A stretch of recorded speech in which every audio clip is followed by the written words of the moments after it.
Dan ini tentu membantah 3 golongan sekaligus. Sungguh kalian telah mengucapkan kata-kata yang sangat keji. Gara-gara ucapan kalian yang keji ini, langit hampir pecah dan bumi hampir terbelah. Wa takhirrul jibalu hadda, dan gunung-gunung hampir runtuh akibat dari ucapan keji kalian tersebut. Wakaf di bulan suci Ramadan yuk. Insya Allah 2019 Yufid ganti kantor. Kami tunggu ya.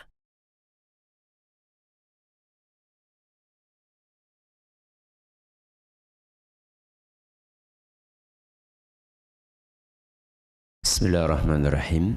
Assalamualaikum warahmatullahi wabarakatuh. Alhamdulillahi rabbil alamin. Wabihi nasta'inu ala umri dunya wad din. Wa sallallahu ala nabiyyina wa sayyidina Muhammadin wa ala alihi wa sahbihi ajma'in, amma ba'd. Kita panjatkan puja dan puji syukur kehadirat Allah Subhanahu wa taala pada kesempatan sore yang berbahagia kali ini. Kita masih kembali diberi kekuatan, kesehatan, hidayah serta taufik dari Allah Jalla wa'ala, sehingga kita bisa kembali menghadiri pengajian rutin menjelang buka puasa di Masjid Manarul Ilmi di Komplek Pondok Pesantren Tunas Ilmu di Desa Kedung Wuluh, Purbalingga ini. Kita berharap semoga Allah Subhanahu wa taala berkenan untuk melimpahkan kepada kita semuanya ilmu yang bermanfaat, sehingga bisa kita amalkan sebagai bekal untuk menghadap kepada Allah Jalla wa'ala. Amin.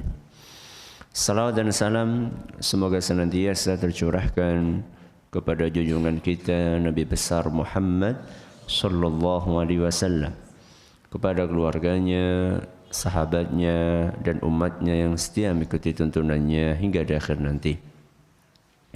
Para hadirin dan hadirat sekalian yang kami hormati, dan juga segenap pendengar Radio Insani 88.8 FM di Purbalingga, Purwokerto, Banjarnegara, Cilacap, Wonosobo, Kebumen, Banyumas dan sekitarnya, serta para pemirsa Yufid TV dan Niaga TV yang mudah-mudahan senantiasa dirahmati oleh Allah Azza wa Jalla.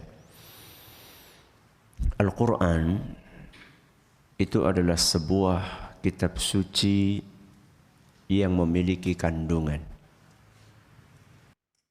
Al-Quran bukan sekedar bacaan yang dibaca tanpa ada isi yang dikandung di dalamnya. Justru salah satu keistimewaan yang ada di dalam Al-Quran adalah karena isinya. Makanya kemarin kita sampaikan Al-Quran adalah hudal lil muttaqin, adalah petunjuk buat orang-orang yang bertakwa. Sehingga keliru orang yang menjadikan Al-Quran sekedar untuk dibaca tanpa difahami, apalagi tidak diamalkan. Para ulama kita menjelaskan bahwa Al-Quran yang terdiri dari 30 juz terbagi menjadi 114 surat. Ini secara garis besar isinya bisa dibagi menjadi 3. Isi Al-Quran secara garis besar bisa diklasifikasikan menjadi 3 pokok pembahasan. Yang pertama tentunya adalah tauhid. Yang pertama adalah tauhid, keyakinan, kaidah, prinsip beragama, akidah, ya. Ini adalah pokok yang pertama, isinya Al-Quran. Kemudian yang kedua, kata para ulama kita, isi Al-Quran adalah hukum. Apa? Hukum. Hukum sholat misalnya, hukum zakat, hukum puasa, hukum haji, yang berkenaan dengan sholat, berkenaan dengan puasa, zakat, dan seterusnya. Hukum birrul walidain, ya. Ini yang keberapa? Yang kedua. Yang ketiga, kisah. Apa? Kisah. Makanya kita temukan banyak sekali kisah di dalam Al-Quran. Baik kisah yang telah lampau maupun kisah yang akan datang. Kisah yang telah lampau contohnya adalah kisah tentang Fir'aun, Nabi Musa, Nabi Sulaiman, ya. Kisah yang akan datang tentang kejadian hari kiamat, kejadian di surga, di neraka, ya. Nah, surat yang akan kita pelajari hari ini itu mewakili sepertiga dari Al-Quran. Yang pertama, apa tadi? Tauhid. Makanya surat ini dinamakan dengan surat Al-Ikhlas. Al-Ikhlas itu artinya adalah murni. Murni apa? Murni di dalam mentauhidkan Allah.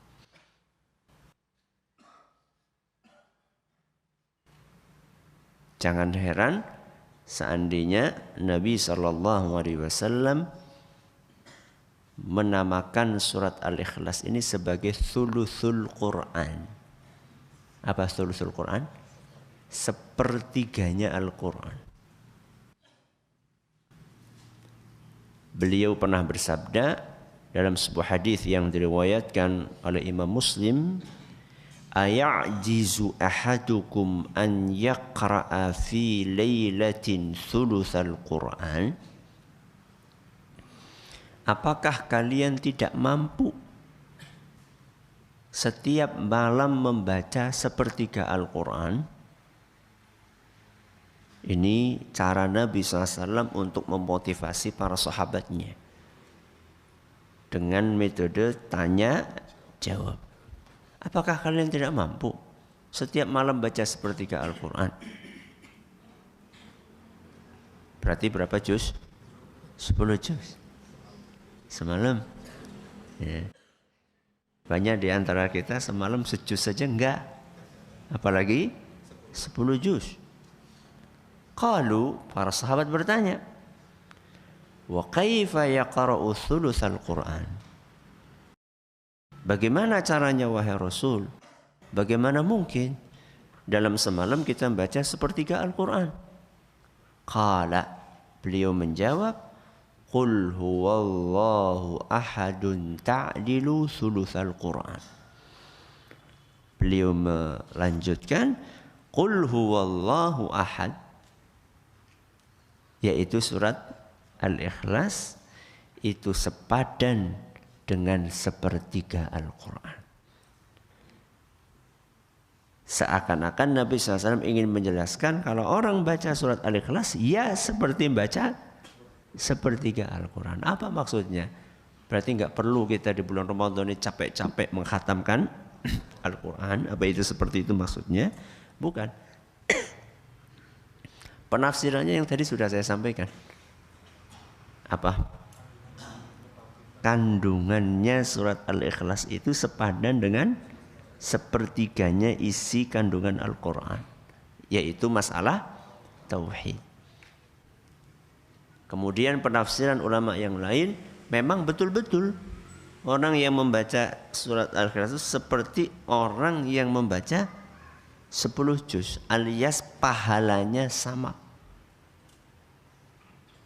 Bukan berarti sudah tidak perlu baca Quran lagi, tapi orang yang membaca Al-Ikhlas sekali maka dia akan mendapatkan pahala seperti orang yang membaca 10 juz Al-Quran. Berarti ternyata banyak peluang emas yang kita lewatkan, yang kita sia-siakan. Qul huwallahu ahad, Allahus samad, lam yalid wa lam yulad wa lam yakul lahu kufuwan ahad. Berapa menit? Berapa menit? Setengah menit. Seperti pahala 10 juz membaca Al-Quran.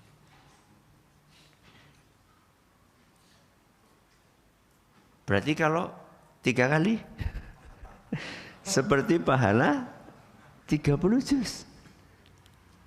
Kalau 10 kali dibangunkan istana di surga. Rasulullah sallallahu alaihi wasallam bersabda dalam sebuah hadis yang diriwayatkan oleh Imam Ahmad, dan hadis ini dinyatakan hasan oleh Syekh Al-Albani. Man qara'a qul huwallahu ahad hatta yakhtimaha 10 marratin, barang siapa yang membaca surat Al-Ikhlas sampai selesai. Sampai selesai maksudnya ya sampai ayat yang terakhir. Sebanyak 10 kali dia ulangi itu, banyak berapa kali? 10 kali. Banallahu lahu qasran fil jannah.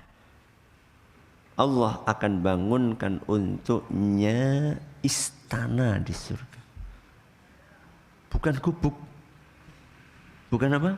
Gubuk. Sekalipun gubuk pun tidak apa-apa karena itu di surga. Ini bukan gubuk, tapi dibangunkan istana.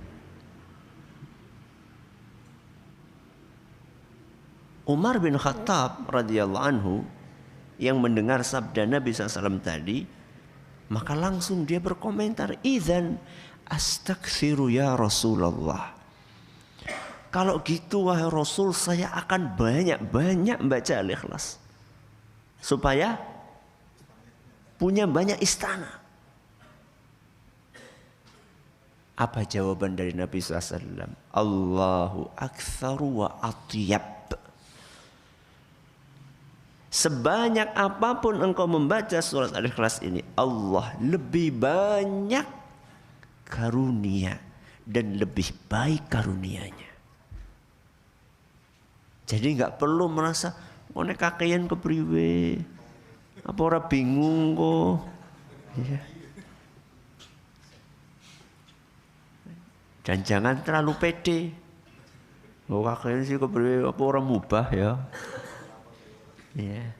Belum tentu apa yang kita baca itu diterima sama Allah Subhanahu wa taala. Ustaz masa cuma baca 10 kali terus punya rumah di surga, istana di surga. Berarti masuk surga Ustaz. Ya iyalah, masa punya istana di surga enggak masuk surga? Istananya buat siapa nanti? Masuk surga iya. Walaupun tidak sholat atau berbuat syirik. Nah, itu lain masalah. Karena tentunya membaca tidak sekedar membaca. Tadi kan sudah kita katakan di awal, Al-Quran itu diturunkan bukan sekedar untuk dibaca, tapi dibaca, dipahami, diamalkan. Nah, kalau misalnya ada orang baca qul huwallahu ahad tapi mintanya bukan kepada Allah, padahal dia membaca Allahus samad walam yakul lahu kufuwan ahad, tidak ada sekutu bagi Allah, tapi dia sendiri menyekutukan Allah, ya berarti nggak sinkron antara yang dia baca dengan yang dia praktekkan. Ya. Itulah pentingnya kita membaca tafsir dari surat Al-Ikhlas, supaya betul-betul kita paham dengan apa yang kita baca. Kemudian kita baca 10 kali, kita bisa punya istana di surga. Maka jenengan yang sudah bingung pensiunan mau ngapain, perbanyak bangun istana di surga. Ya, silakan.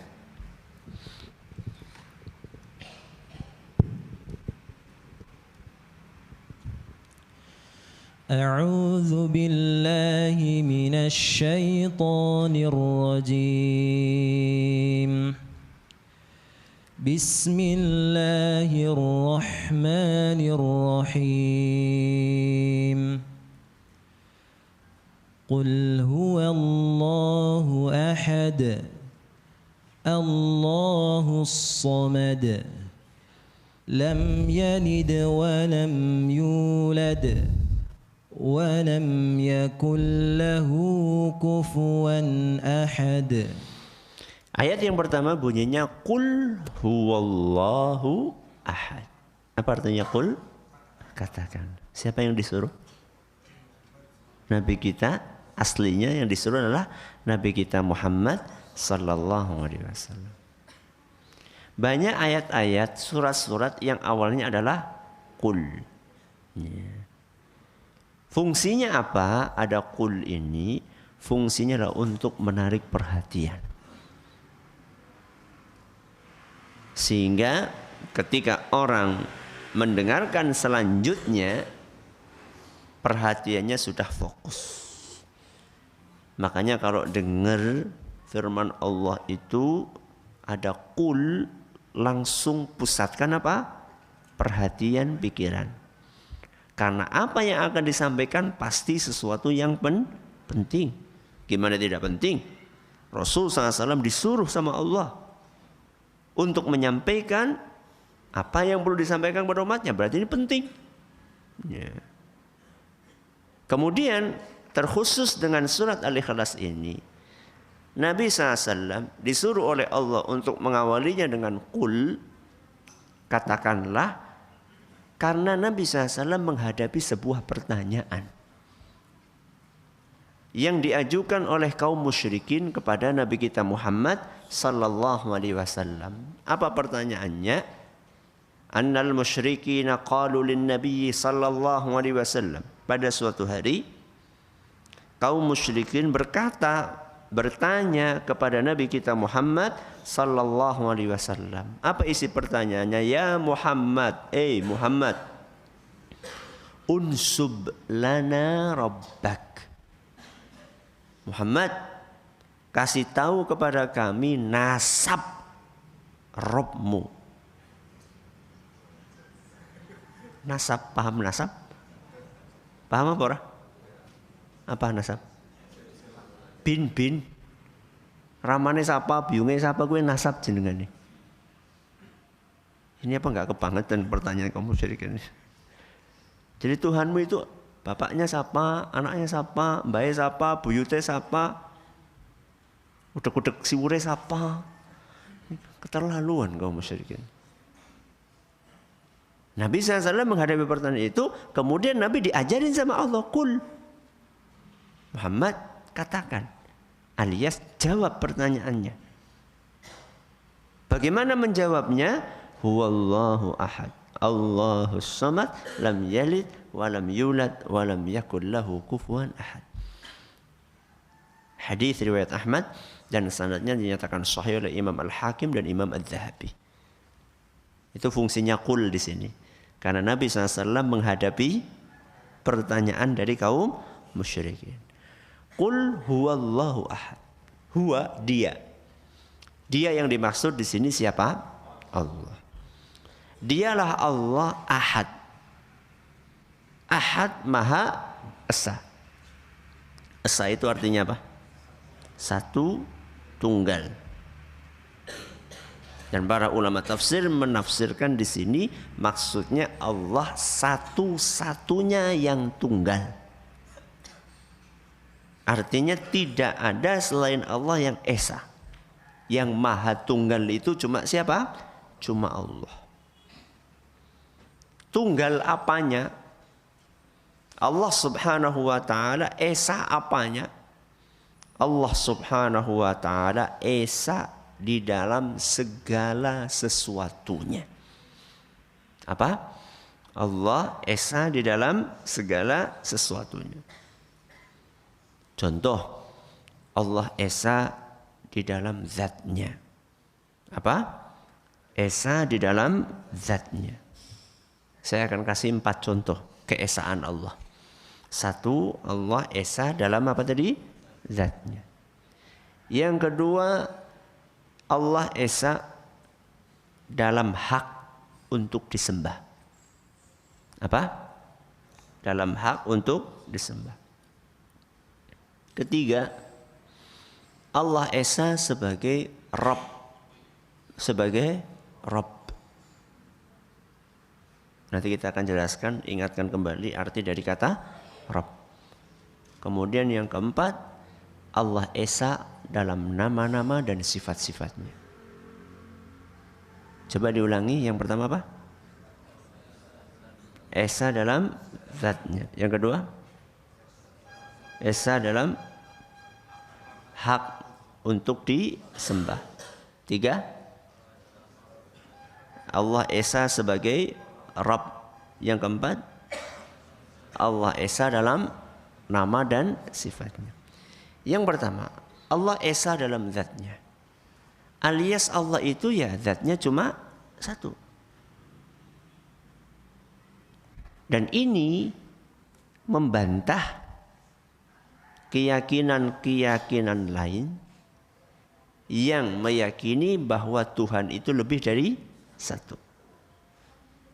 Macam-macam. Ada yang mengatakan Tuhan 3, ada yang mengatakan Tuhan 2. Apa 2? Apa ini? Masa nggak tahu logo ini? Yin dan Yang. Nggak tahu? Nggak tahu. Bulat, seret. Paham? Yin dan Yang. Tuhan kebaikan dan Tuhan keburukan. Kayak gini masa nggak paham?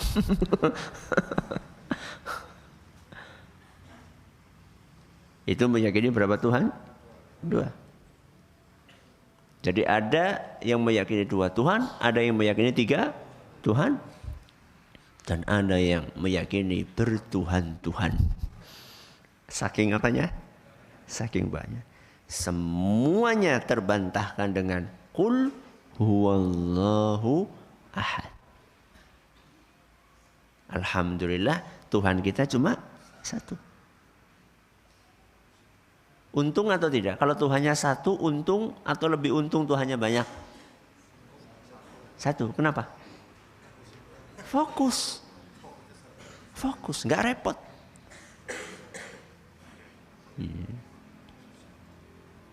Kalau pembantu punya majikan 5, dengan pembantu punya majikan 1, lebih enak punya 1 majikan.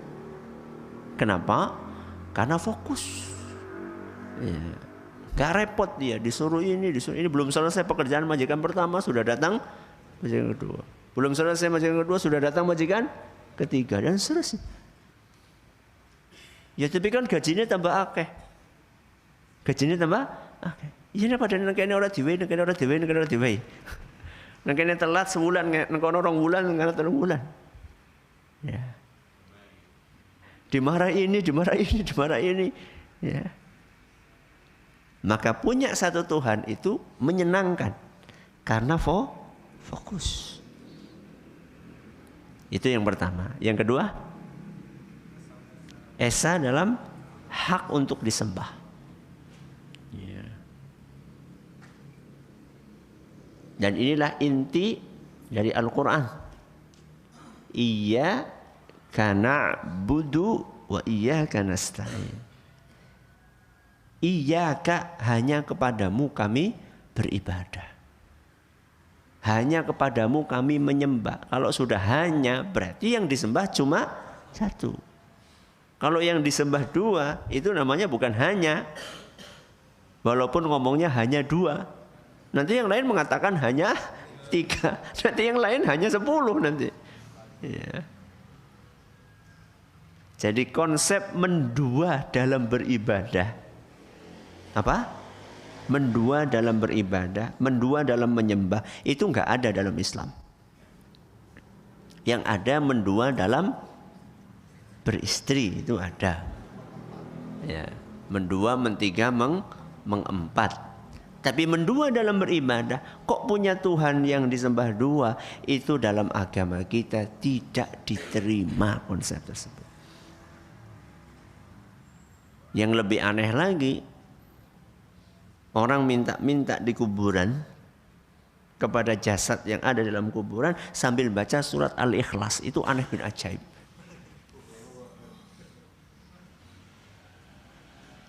Lisannya membaca qul huwallahu ahad, prakteknya minta kepada selain Allah. Ini aneh bin ajaib.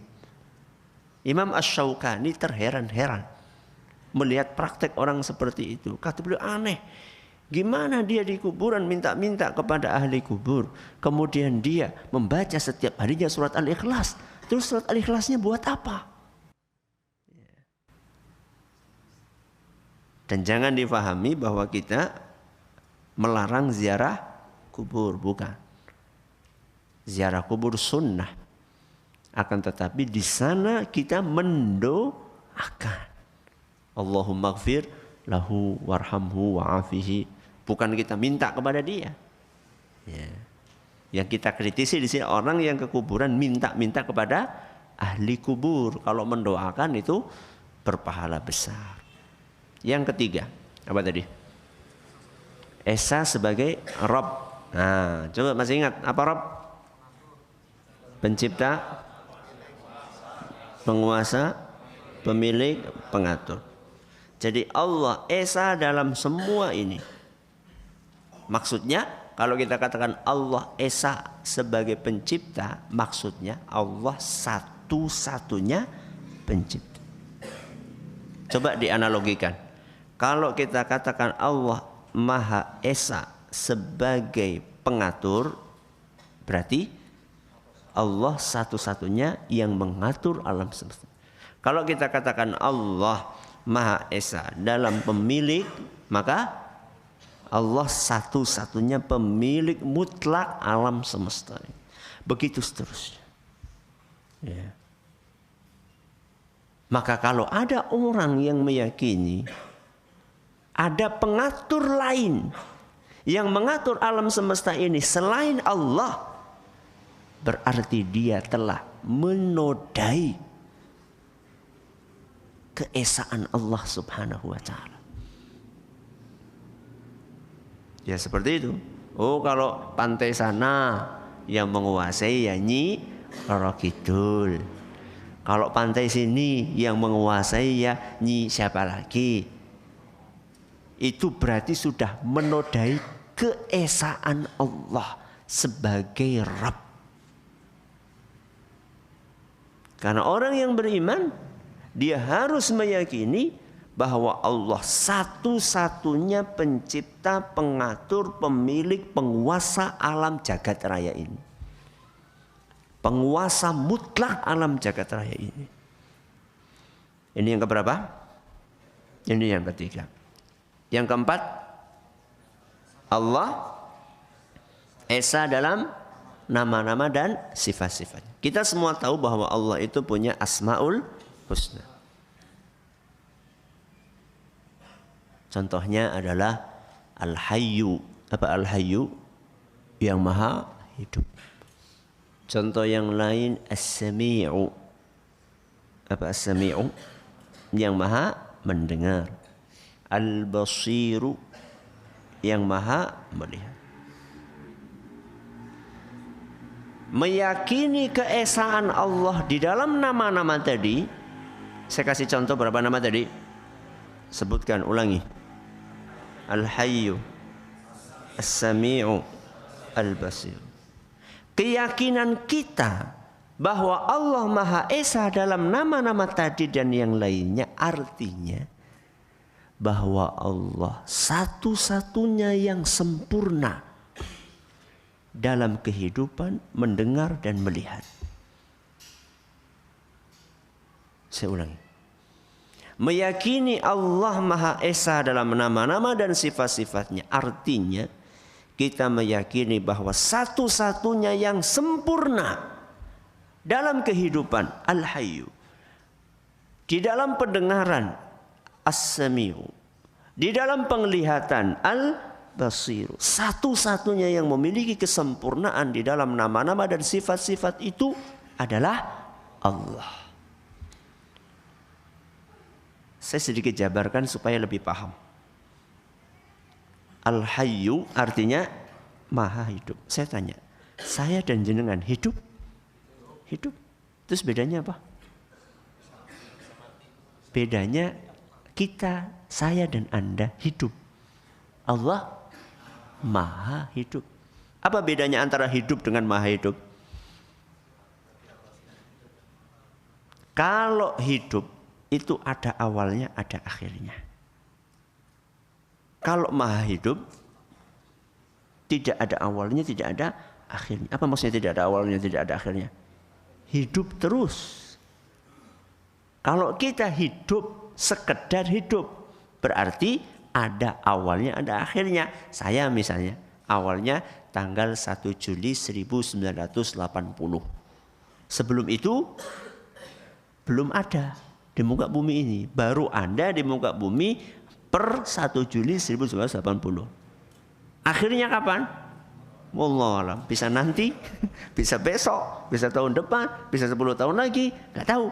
Tapi pasti hidup saya ada akhirnya. Kalau Allah enggak. Itulah yang namanya sempurna.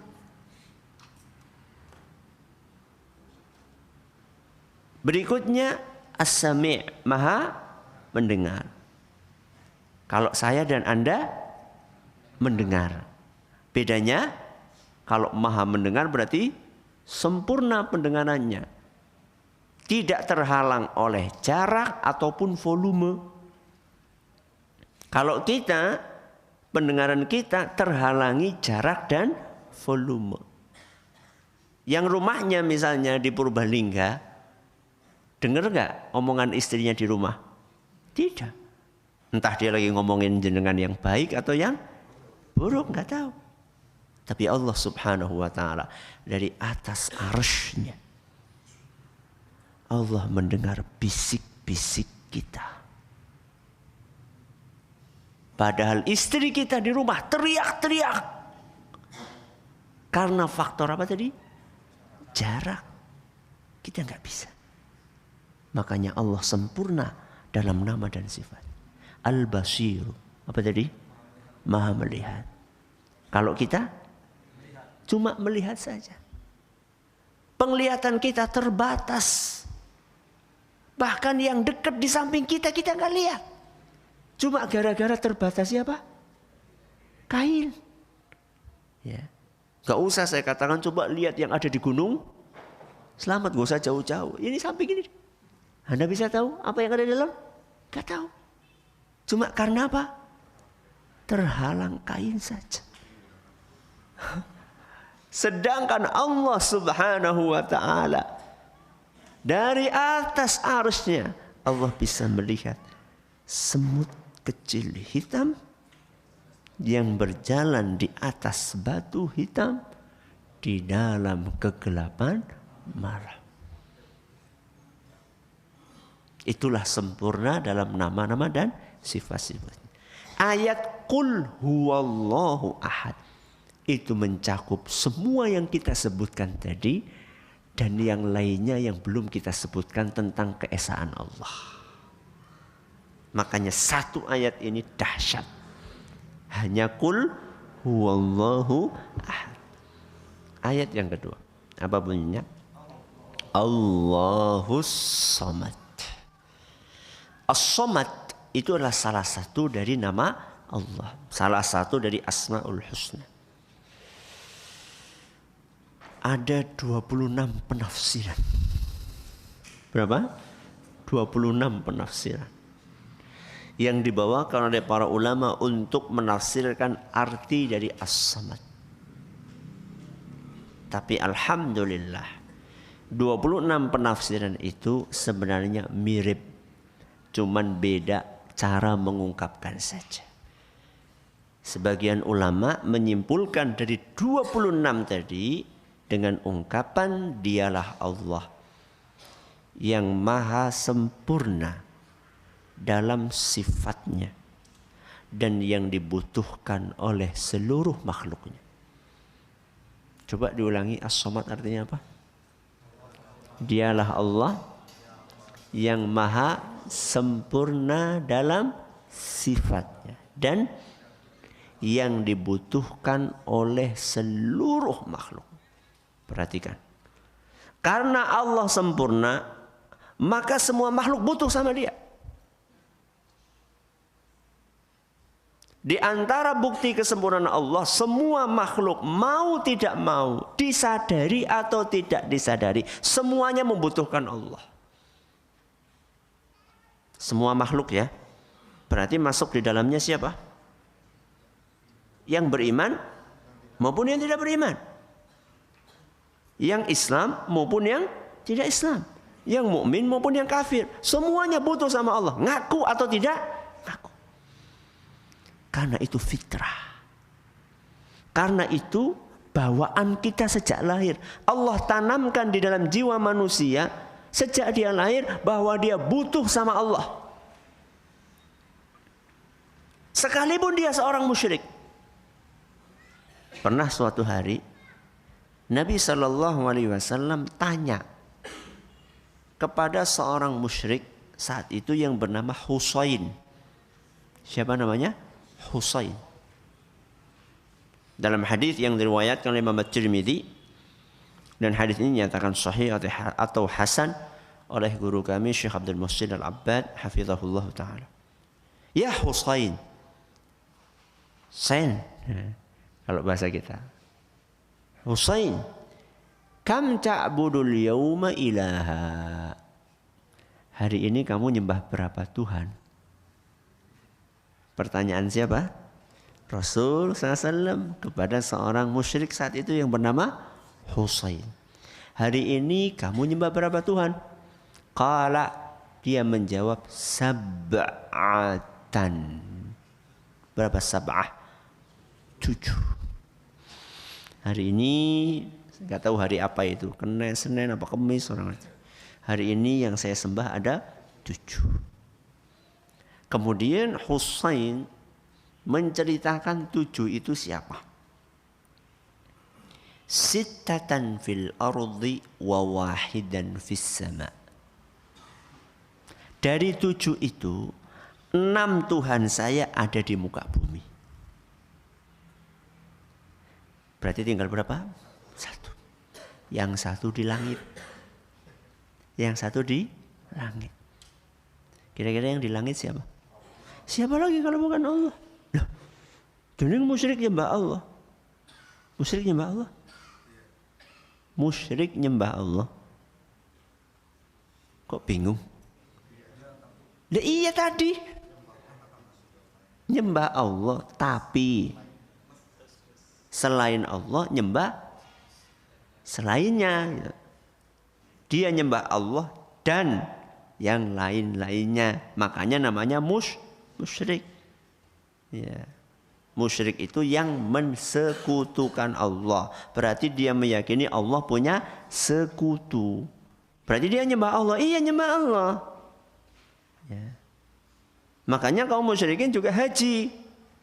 Mereka baca talbiyah juga. Cuman talbiyahnya beda sama talbiyah kita. Labbaik Allahumma labbaik, labbaik la syarika laka labbaik illa syarikan tamlikuhu wa ma malak. Bedanya di situ. Ya, kalau kita kan labbaik Allahumma labbaik, labbaik la syarika laka labbaik innal hamda wan ni'mata laka wal mulk la syarika lak. Titik kan? La syarika lak titik. Kita katakan la syarika lak. Apa artinya? Tidak ada sekutu bagimu. Kalau kaum musyrikin, la syarika lak, tidak ada sekutu bagimu, koma. Kecuali sekutu yang engkau miliki. Jadi berarti kan dia meyakini Allah atau tidak? Dia yakin ada Allah. Cuman dia nggak mau kalau disuruh nyembah Allah tok. Gak puas. Kurang keren. Ya. Masa sih disembah cuma 1? Makanya Husain berapa tadi? 7. Nah, perhatikan Nabi SAW. Nabi ternyata masih lanjutkan pertanyaan itu. Apa kata Nabi SAW? Fa'ayyuhum ta'uddu li raghbatika wa rahbatik. dari 7 yang kamu sembah ini.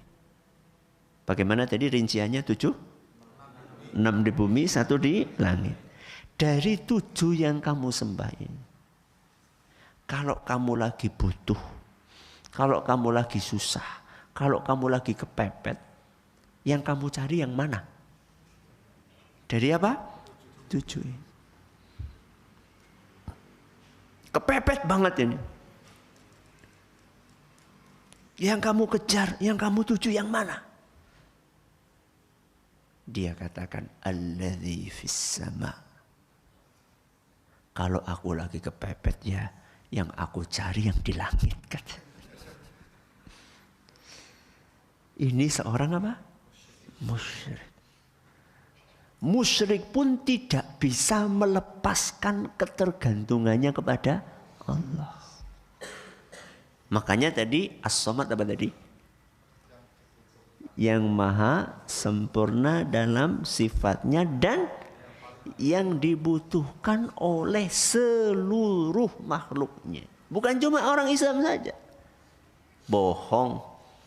Kalau ada orang selain Islam gak butuh Allah. Butuh dia. Ya. Makanya ketika kita tahu as-samad yang maha dibutuhkan oleh semua makhluknya, kita, saya dan Anda punya kebutuhan apapun, langsung minta kepada as-samad yang jadi bujangan tua, belum ketemu apa? Jodoh. Minta kepada siapa? As-samad. Jangan curhat terus sama Ustadz. Ustadz aku dari dulu ketemu. Minta sama Allah. Ustadz itu bukan Tuhan yang bisa memberikan jodoh. Minta sama Allah. Ya Somad. Ya. Yang sudah nikah. Belum punya anak keturunan. Minta sama As-Somad. Yang anaknya mau ujian. Pengen supaya ujiannya lulus sukses, minta sama As-Samad. Yang rezekinya seret, pengen lancar, minta sama As-Samad. Ngapain setiap hari kita membaca Allahus Samad kalau kita nggak pernah minta sama As-Samad? Ya. Biasakan. Dari sekarang ada masalah apa? Ada kebutuhan apa? Punya sakit apa? Punya problem apa? Langsung angkatkan tangan. Tengadahkan ke langit. Kemudian kita minta kepada As-Samad. Karena dia yang maha sempurna. Yang maha memiliki. Yang maha memberikan. Yang maha sempurna dari segala sisinya. Ini ayat yang keberapa? Kedua. Terus berikutnya lam yalid walam yulad. Ini adalah penegasan dari Allah tentang kesempurnaan Allah. Jadi Allah Subhanahu wa taala menyebutkan bahwa dia lam yalid walam yulad. Itu tujuannya untuk menunjukkan kesempurnaan. Jadi kata kunci kita hari ini adalah kesempurnaan Allah. Di antara bentuk kesempurnaan Allah, lam yalid wa lam yulad. Biasa diterjemahkan tidak beranak dan tidak diperanakkan. Kalau tidak beranak insya Allah semua paham. Tidak beranak berarti nggak punya anak. Dan ini tentu membantah 3 golongan sekaligus. Dalam tafsir Jalalain disebutkan 3 golongan itu adalah Yahudi, Nasrani, musyrikin. Berapa golongan? 3. 3 golongan ini meyakini Allah punya anak. Yahudi meyakini anaknya Allah namanya Uzair. Siapa? Uzair. Allah sebutkan itu di dalam surat At-Taubah ayat 30. Surat apa? At-Taubah ayat 30. Itu golongan pertama Yahudi. Yang kedua siapa? Nasrani. Mereka mengatakan anak Allah namanya Isa alaihissalam. Ini juga Allah sebutkan dalam surat yang sama tadi. Surat apa tadi? At-Taubah ayat 30. Berarti tinggal golongan yang ketiga. Siapa? Musyrikin. Menurut kaum musyrikin anaknya Allah siapa? Malaikat. Bagus. Allah sebutkan itu dalam surat Al-Isra ayat 40. Surat Al-Isra. 3 golongan dibantah dengan firman-Nya lam yalid. Allah tidak punya anak. Walam yulad. Tidak diperanakkan. Apa tidak diperanakkan? Allah itu enggak punya bapak, enggak punya ibu. Itu artinya tidak diperanakkan, itu artinya Allah enggak punya bapak, enggak punya ibu. Allah sampaikan dia tidak punya anak, dia tidak punya bapak, dia tidak punya ibu. Untuk menjelaskan bahwa Allah itu sempurna. Karena kalau Allah punya anak, Allah enggak sempurna. Kalau Allah punya bapak, Allah enggak sempurna. Kalau Allah punya ibu, Allah enggak sempurna. Kenapa demikian? Berarti Allah butuh sama yang lain. Bapak butuh sama anak atau tidak? Butuh enggak? Buat apa? Ngurusi? Hanya itu saja? Meneruskan eksistensi keturunannya. Makanya Allah enggak punya anak. Karena Allah enggak butuh dengan anak. Kalau Allah butuh anak berarti, kalau Allah punya anak berarti Allah butuh anak. Kalau anaknya mati, bikin anak lagi? Tidak mungkin. Sama juga, kalau misalnya Allah punya bapak, punya ibu, berarti Allah enggak sempurna. Kenapa? Lagi-lagi karena butuh. Berarti kalau bapak ibunya enggak ada, berarti Allah enggak ada. Kan repot nanti. Ya. Kemudian juga,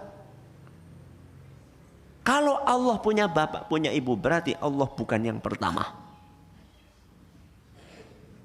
Padahal Allah al-awwalu wal-akhiru. Berarti kalau misalnya Allah punya bapak, punya ibu, Allah nomor berapa? Bukan nomor 3. Loh mbak, mbak kakung, mbak putri. Terus buyute. Terus canggahe, warenge, uduk-uduk simure. Allah nomor berapa kalau kayak gitu? Makanya Allah lam yalid wa lam yulad. Ya. Allah enggak punya anak, Allah enggak punya bapak, Allah enggak punya ibu. Mengatakan Allah punya anak itu adalah sebuah ucapan yang sangat keji. Allah sebutkan di dalam Al-Quran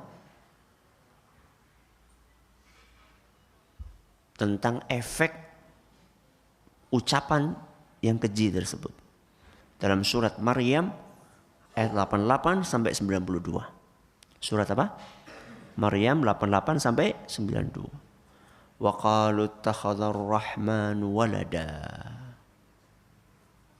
Mereka mengatakan Allah itu punya anak. Laqad ji'tum syai'an idda. Sungguh kalian telah mengucapkan kata-kata yang sangat keji. Takadus samawatu yatafattarna minhu. Gara-gara ucapan kalian yang keji ini, langit hampir-hampir pecah. Karena saking jeleknya ucapan kalian. Watan syakul ardu, dan bumi hampir terbelah. Watakhirul jibalu hadda, dan gunung-gunung hampir runtuh Akibat dari ucapan keji kalian tersebut. Anda'u lirrahmani walada. Mereka menganggap Allah Ar-Rahman punya anak. Wa ma yanbaghi lirrahmani an yattakhidha walada. Enggak boleh, enggak mungkin Allah itu punya anak. Tadi sudah kita sampaikan kan? Enggak mungkin. Kenapa? Karena kalau seperti itu berarti Allah enggak sempurna. Jadi saya bawakan tafsir Jalalain. Siapa yang mengklaim Allah punya anak? Yahudi, Nasrani, musyrikin. Nah, tafsir Jalalain yang tadi saya bawakan ini ketika menafsirkan ayat ini. Maaf, bukan dalam Al-Ikhlas tapi ayat ini. Surat apa? Maryam 88 sampai 92. Ayat yang terakhir. Apa bunyinya? Walam yakul lahu kufuwan ahad.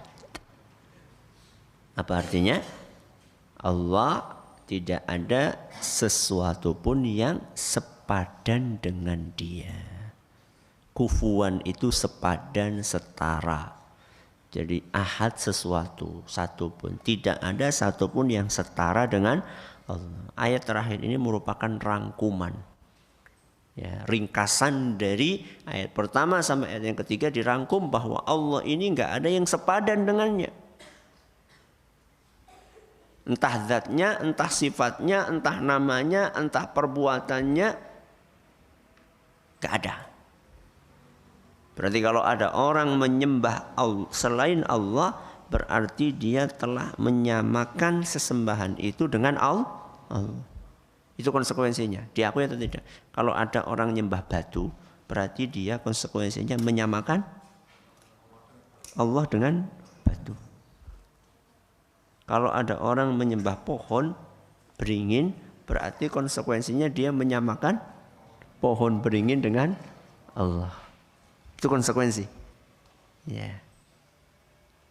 Walaupun dia tidak bermaksud demikian. Dalilnya apa Ustaz? Hadis Rasul sallallahu alaihi wasallam. Hadis Rasul sallallahu alaihi wasallam. Dalam riwayat Ahmad dan nyatakan oleh Syekh Al-Albani. Ada orang berkata kepada Nabi SAW, Masya Allahu wa syi'ta. Apa? Masya Allahu wa syi'ta. Wahai Rasul, ini semua tergantung Allah, tergantung kehendak Allah, dan tergantung kehendakmu. Apa? Semua ini terjadi tergantung kehendak Allah dan kehendakmu. Mu di sini siapa? Rasul. Begitu mendengar ucapan seperti itu, Nabi SAW langsung berkata, Aja'altani wallaha adlan. Dengan ucapanmu tadi itu, apa ucapannya? Semua ini tergantung kehendak Allah dan kehendakmu. Dengan ucapanmu tadi itu, kamu telah menjadikan diriku dan Allah serupa. Jadi sekedar mengucapkan ini kehendak Allah dan kehendakmu, itu berarti kamu sudah menyerupakan aku dengan Allah. Saya tanya, kira-kira sahabat itu bertujuan seperti itu atau tidak? Kemungkinan besar tidak. Sahabat orang-orang yang Masya Allah tauhidnya kuat. Masa mau menyamakan Rasul dengan Allah? Tapi ungkapan tadi sudah bisa teranggap seperti itu. Terus bagaimana wahai Rasul yang seharusnya saya ucapkan? Bal masya Allah wahda. Katakan apa-apa, ini semua kehendak Allah saja. Kehendak Allah saja. Maka orang yang menyembah batu, minta-minta sama batu, sejatinya dia ini sedang menyamakan antara batu ini dengan Allah. Penghinaan atau tidak? Penghinaan. Masa Allah disamakan dengan batu? Ya. Walaupun batu itu katanya kiriman dari langit bersama dengan petir. Ya, sehingga setiap orang ngantri ribuan orang supaya dicelupi batu. Ini dia telah menyamakan batu ini dengan Allah. Maka bahaya yang seperti itu. Dan termasuk yang sering terucap, wah, kena sopir tukai kayak wis mlebu jurang kayak. Ketika terjadi kecelakaan, sopirnya sangat apa? Sangat ahli. Alhamdulillah selamat, sopirnya bisa menghindar set. Nah, selamat. Kemudian komentarnya apa? Wah, jan, untung sopirnya kae, tukai wis ki tamat kabeh. Loh. Enggak boleh. Untung ngombe obat iki enak orang wis mati. Hah. Boleh? Enggak boleh. Termasuk misalnya ada anak terbawa arus sungai. Ada anak terbawa arus sungai deras. Orang-orang pada nonton tulung enggak ada yang berani. Tahu-tahu ada pemuda pure. Ya. Dia ambil, dia selamatkan. Apa komentar orang? Untung anak pemuda, orang anak wis mati. Padahal belum tentu pemuda itu terjun dengan keinginan dia. Siapa tahu ada yang apa? Jorok, wis apa sih jorokaken mau gitu. Belum tentu gitu. Terus bagaimana Ustaz? Ya kita katakan, kalau bukan karena Allah, anak itu nggak akan selamat. Kalau bukan karena Allah, kita nggak akan Kalau bukan karena Allah, kita nggak akan selamat dari kecelakaan ini. Ya tapi kan dia ahli Ustaz. Ya kalau memang pengen mau disebutkan jasanya, ya jangan pakai kata dan, tapi kata kemudian. Apa? Kemudian. Masa cuma dan sama kemudian beda-beda? Kalau dan itu konotasinya sejajar. Kalau kemudian primernya itu di awal. Yang berikutnya cuma sekunder. Berarti gimana Ustadz? Kalau bukan karena Allah, kemudian kelihayan sopir ini. Atau kalau bukan karena Allah, kemudian kemanjuran obat ini. Kalau bukan karena Allah, kemudian keberanian pemuda tersebut. Boleh kalau mau disebutkan pakai kata kemudian. Dalilnya apa Ustadz? Dalilnya sabda Nabi SAW hadis riwayat Ibnu Majah dinyatakan sahih oleh Syekh Al-Albani, walakin liyaqul ma sya'allahu tsumma syi'ta. Kalau kamu mau mengatakan, katakanlah ini semua dengan kehendak Allah. Kemudian kehendakmu. Bukan apa tadi? Dan. Lebih afdol mana Ustaz? Lebih afdol yang kalau orang mengatakan ini karena Allah saja. Itu lebih afdol. Tapi yang kedua tadi kalau pakai kata kemudian boleh. Memilih yang boleh apa yang afdol? Ya kalau mau yang boleh ya enggak disalahkan. Ya tapi kalau mau pilih yang afdal itu yang lebih baik. Selesai tafsir ringkas surat Al-Ikhlas. Besok surat apa? Besok surat Al-Masad atau Al-Lahab insya Allah. Subhanakallahumma bihamdika asyhadu an la ilaha illa anta astaghfiruka wa atubu ilaik. Assalamualaikum warahmatullahi wabarakatuh.